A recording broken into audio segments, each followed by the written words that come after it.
This is the fourth and final film that I made using the 2002 build of Macromedia Flash MX with the animated text created in and imported from Swishmax. Scroll down, down, down, and do bear with me to read here Robert Southey's 19th century story. It is here, or there. Clicking this groovy green title screen should delightfully transport you to my 3.29 megabyte Loopy and Lupin original full fun-sized 800 by 600 pixel adaptation. The original large Flash variant plays perpetually with none of the handy controls, pause, stop, rewind, fast forward, mute, that grace the small but perfectly formed currently best quality AVI conversion hosted at and streaming from the life-changing server preservers at YouTube. This multi-scene presentation, my 3 earlier Flash greetings are single-scene projects that became monstrously unwieldy, particularly in the case of Day of Wraith, marries 19th century poet laureate Robert Southey's pre-Goldilocks telling of the story of the 3 bears to a melody from Fiddler on the Roof. I think the lyrics took a couple of stabs, ouch, certainly sounds like it, ouch, and a similar number of hours to prepare, whilst the animation such as it is. When drawing's not my thing, I want to write rhymes to other people's music and only got into caterwauling and colourings to try to convey chronologies, illustrating timings in ways that flat words plainly presented on a page mayn't be relied upon to clearly carry over. It was a staggering 5 months in the making. I think I stretched the static image manipulating by a willful incompetence possibilities to the nth. And although there's much in the result that I don't like, I shudder at how bad the Stormy Stairs scene is. I'm happy with the magnifying glass and the squirty blood droplets. Here are some flat words being governed by a frames per second spreadsheet, calculating the line breaks and scene swaps that would work best with the Swishmax generated subtitles.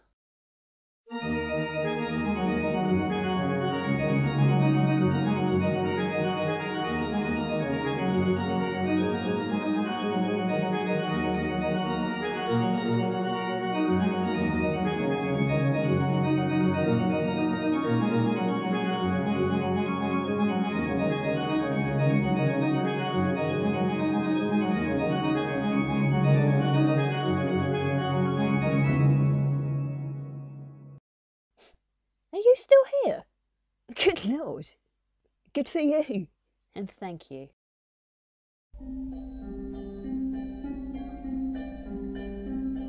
Picture a silver scene, deceptively serene, each one painted pristine, with brambles in between, the thorny spines incline, the dreamer to divine, that spells him through these days. So watch where you declare, nature by why your doubts and desire to express a trespass, but can't prevent people from peeping, covetously creeping, nimbly when the chance is set.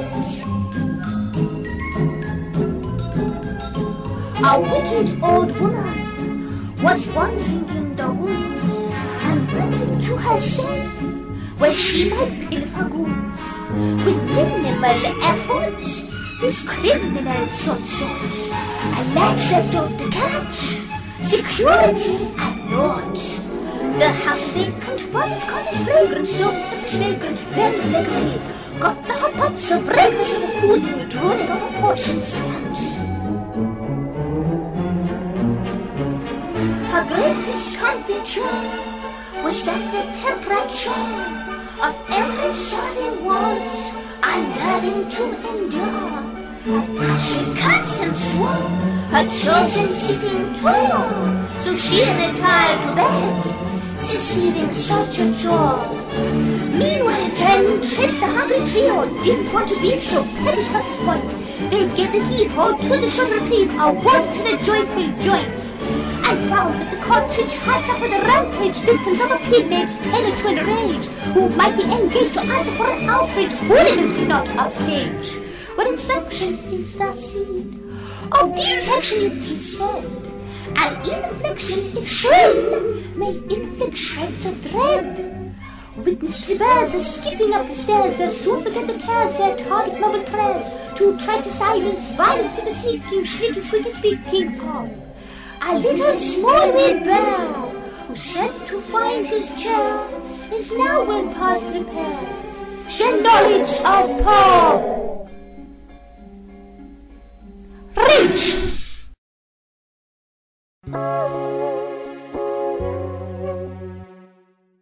The Story of the Three Bears by Robert Southey.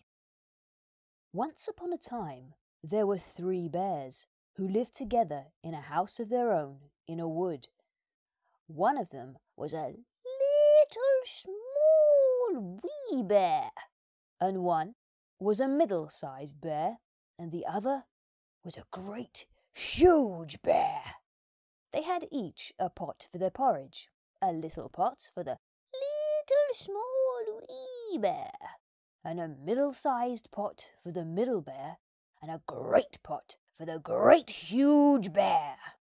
And they had each a chair to sit in, a little chair for the little small wee bear, and a middle-sized chair for the middle bear, and a great chair for the great huge bear. And they had each a bed to sleep in, a little bed for the little small wee bear, and a middle-sized bed for the middle bear, and a great bed for the great huge bear. One day, after they had made the porridge for their breakfast and poured it into their porridge pots, they walked out into the wood while the porridge was cooling, that they might not burn their mouths by beginning too soon to eat it. And while they were walking, a little old woman came to the house. She could not have been a good, honest old woman, for first she looked in at the window, and then she peeped in at the keyhole, and seeing nobody in the house, she lifted the latch.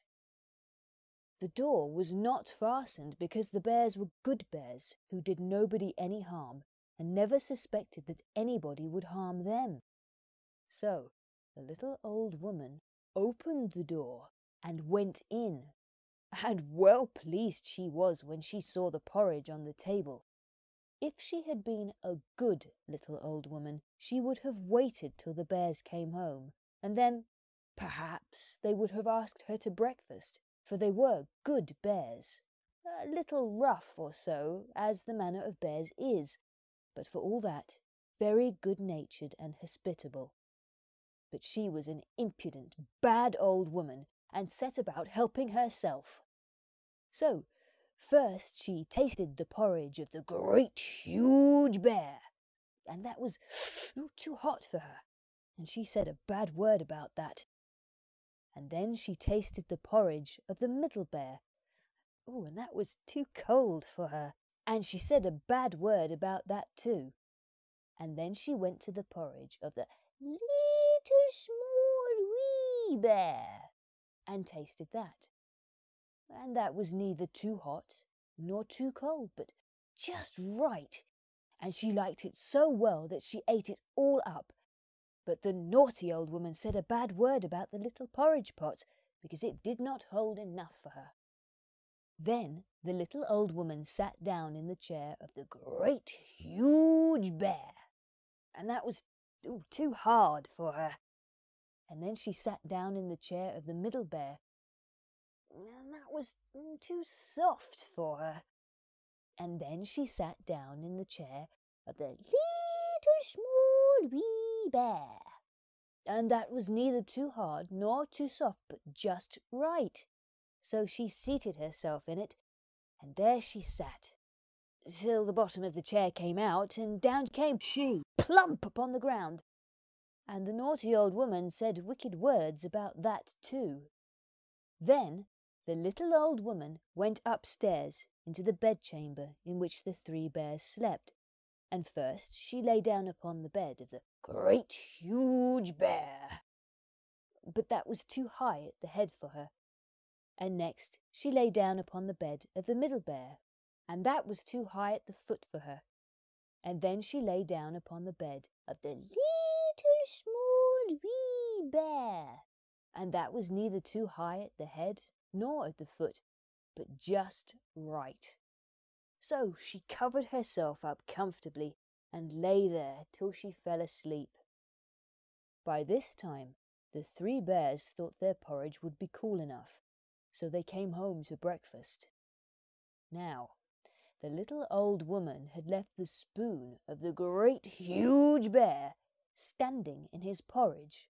"Somebody has been at my porridge," said the great huge bear in his great gruff voice, and when the middle bear looked at his, he saw that the spoon was standing in it too. They were wooden spoons.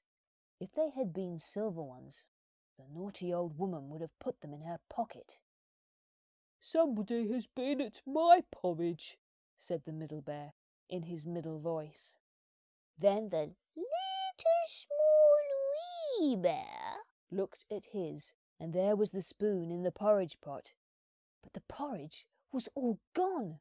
"Somebody has been at my porridge and has eaten it all up," said the little small wee bear in his little small wee voice. Upon this, the 3 bears, seeing that someone had entered their house and eaten up the little small wee bear's breakfast, began to look about them.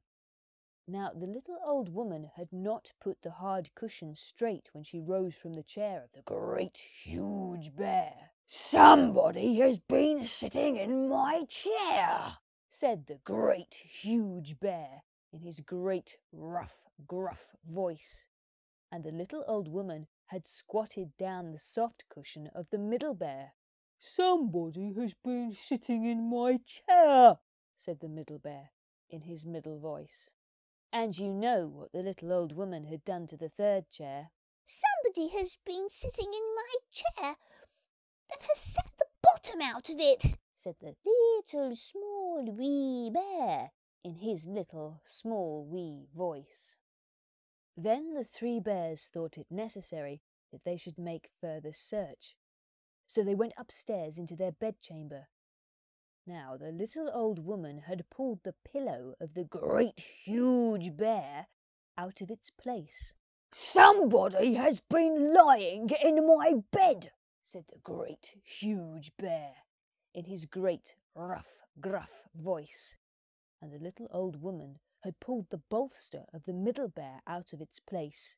"Somebody has been lying in my bed," said the middle bear in his middle voice.